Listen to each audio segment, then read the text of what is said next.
નીચે હોત પકડ ભાઈ લેટર પા આજે એક જણો ઉપર લેટર પા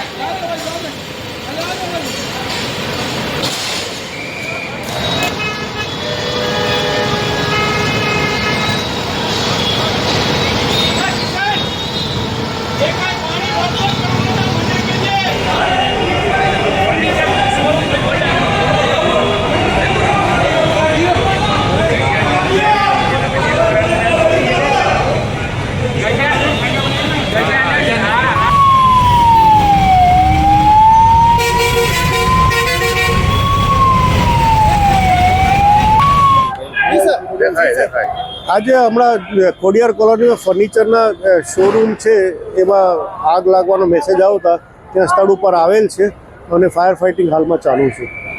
કેટલા વાગે આગ લાગી હતી ને શું નુકસાન? એક્ઝેક્ટ ટાઈમિંગ તો હમણાં નથી, પણ લગભગ કલાક એકથી ફાયર ફાઇટિંગ ચાલુ છે. એમાં પ્રોબ્લેમ એ હતું કે એન્ટ્રી એ લોકોએ આખું ઓબસ્ટ્રક્ટ કરીને રાખી દીધી હતી. એટલું બધું ઓબસ્ટ્રક્શન હતું, કાઢવું બહુ અઘરું થયું, પણ અમે કાઢીને આગ કંટ્રોલમાં છે. કેટલી ગાડી હતી ને કેટલા? 3 ગાડી ઓલરેડી ફાયર ફાઇટિંગમાં છે. કોઈ વ્યક્તિને કઈ નુકસાન? કોઈ વ્યક્તિને કઈ જાણ? વ્યક્તિને કોઈ જાનહાની નથી કે કોઈ. અને એ લોકો શરૂઆતમાં પોર્ટેબલ એક્સટિંગ્વિશર ને એનાથી ટ્રાય કરી હતી, પણ આગનો સ્વરૂપ થોડોક મોટો થઈ ગયો એવું જણાય છે.